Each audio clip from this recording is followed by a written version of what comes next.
we're going to look at angular indexing now. So angular indexing is when you have like 38 degrees and you know that your splines or splines or your gear that you're cutting are 38 degrees apart from one another. That's the only thing you know. So you still need to make sure that you can divide this 38 degrees evenly into your index head that still has the 40 gear ratio.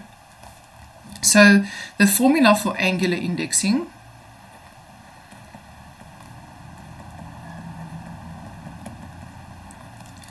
is n over 9 degrees. And where the 9 degrees comes from is actually, if you look at your index plate, it's a circle, and a circle is 360 degrees.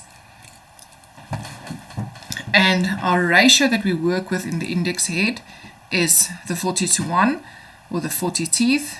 So the 360 degrees divided by those 40 teeth will give me 9, and that's where my 9 degrees comes from. Okay, just so you know where the formula originates from. It's not just there per se. Okay, so angular indexing pretty much works calculation-wise the same as your normal indexing. It just differs a bit when you get to this part, but I'll show you how to convert that. But what you're going to do is you're going to, in the place of your n, you're going to put the amount of degrees that needs to be cut. So 38 over 9. Okay, what you're going to do then is on your calculator, you're going to press the shift button and then the S to D button, because I want this in an improper fraction so I can actually work with it for the practical reasons. So you're going to put the 38 over 9 and then you're going to say shift and S to D button. Okay, so 38 over 9 equal and then shift S to D. And then what happens to it is it becomes in this form. Shift S to D, okay, gives me 4 and 2 over 9.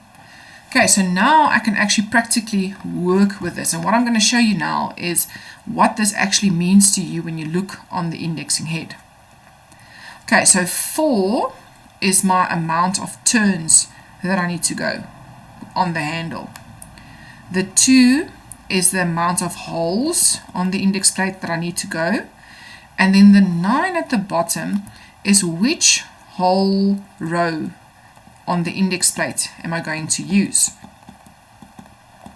Okay, if you look on the indexing head, you will see you've got your index plate, you've got your handle, and this handle can set up and down. So you can loosen this and then you can put this up and down. So you can go from this row to that row to this row to that row and so forth. And we need to set it at the certain row that we're going to work at to do this calculation. Now, you'll see that you've got this side, and actually on the backhand side of this plate, there's another set of holes. So these holes don't go straight through. They're only like about a quarter drilled in. And then on the back, you're going to have another set of rows with a different amount of holes. It's quite a thick plate that they put on here.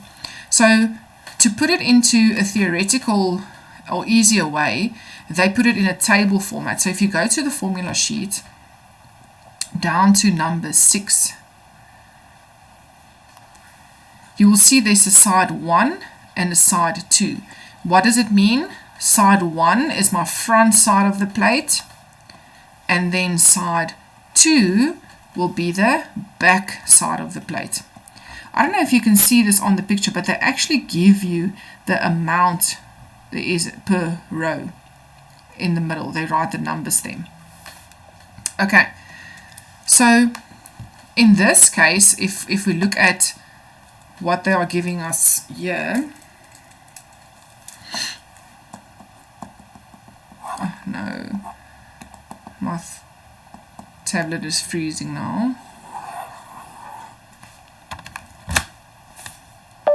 Just want to disconnect and connect it again.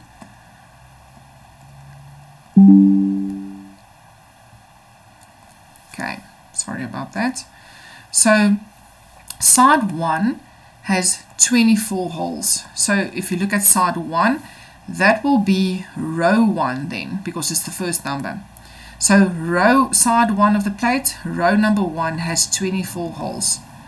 Then the next one will have, the next row will have 25 holes. So because the circle is getting bigger and bigger and like wider apart, you're going to have fit in more holes per row. So then that will be row 3, row 4, and so forth. And then your last row will be then a 43. So this plate is not exactly the one that's in the table, but it does give you a good indication of what they are trying to say with the table.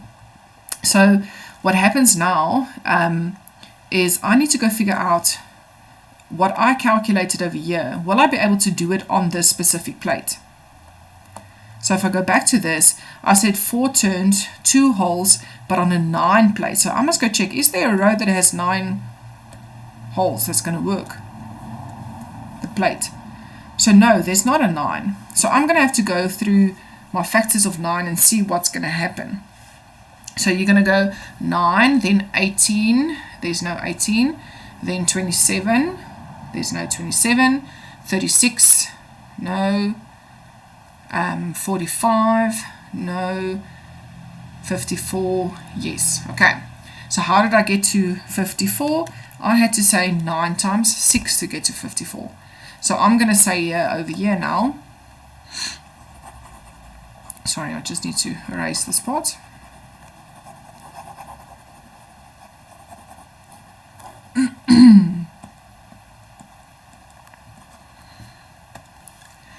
So this I need to times by 6, but what you do at the bottom you have to do at the top as well. You can't just multiply the bottom number of a fraction, and it has to be the same number, and nothing happens to your whole number, it stays the same. It's just your fraction that you are multiplying.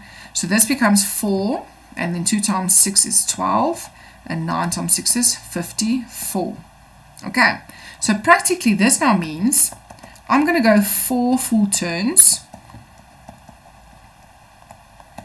then I'm going to go 12 holes, and I'm going to use on a 54 index plate. Alright, so if I go back to this now, what it means is you're going to put your workpiece in and you're going to do your first cut.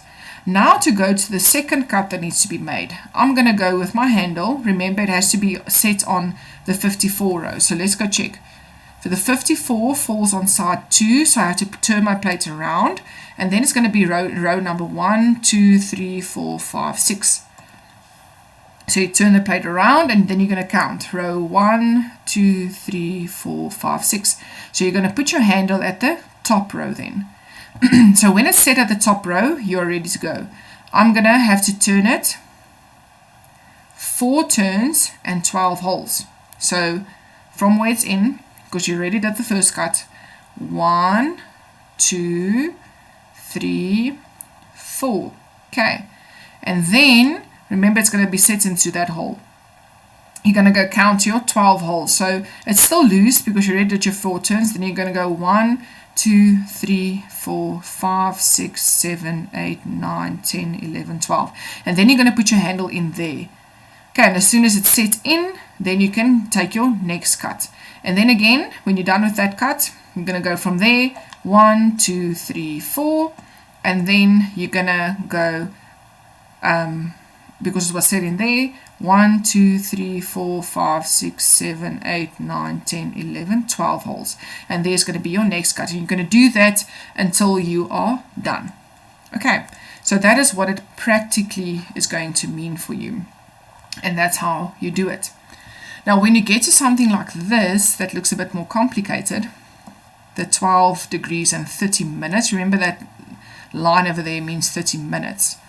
You're just going to have to convert this first into a fraction or a decimal to put it into the top. You can't place that directly in there. Okay, so what you're going to do is the following. You're going to press 20 on the calculator. Then you're going to press the fact button. Now, if you go to the calculator, so remember I said you must press 2, then 0. then you press the fact button. So there is the fact button if you want to find it. And what it's going to do is it's going to show 20 with a degree sign on your calculator. Then you're going to press the next number. So that will be 30. I didn't say press equal or anything, hey? It's just 20 fact. And then it's going to be your next number, 30, and again the fact button. Okay, because then it's going to show something like that. So after the 30, you have to press the fact button again. So it's 20, fact, 30, fact. It will indicate like that. When you've got that on your calculator, you then press the equal button for me. And what it's going to do, it's going to show you 20 degrees, 30 minutes, and 0 seconds. The double lines means seconds. Just want to quickly press it into my calculator.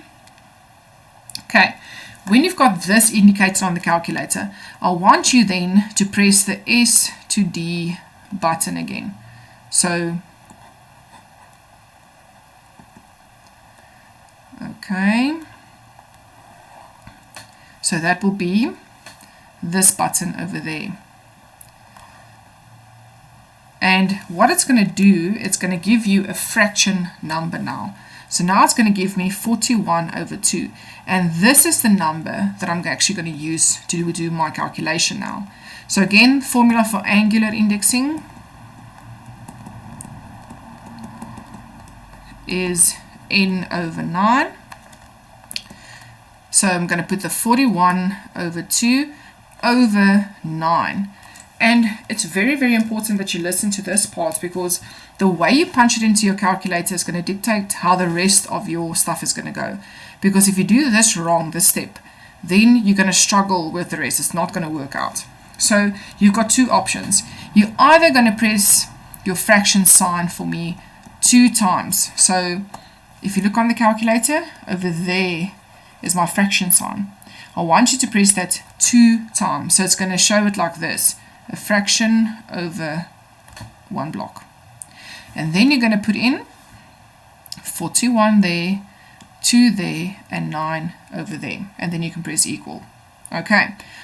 Or what you can, the other option that you have is to say 41 divided by 2 equals, and then divided by 9. So this or this will give you the correct answer. Nothing else is going to work, because I promise you, I've seen how the learners do it. It doesn't work out.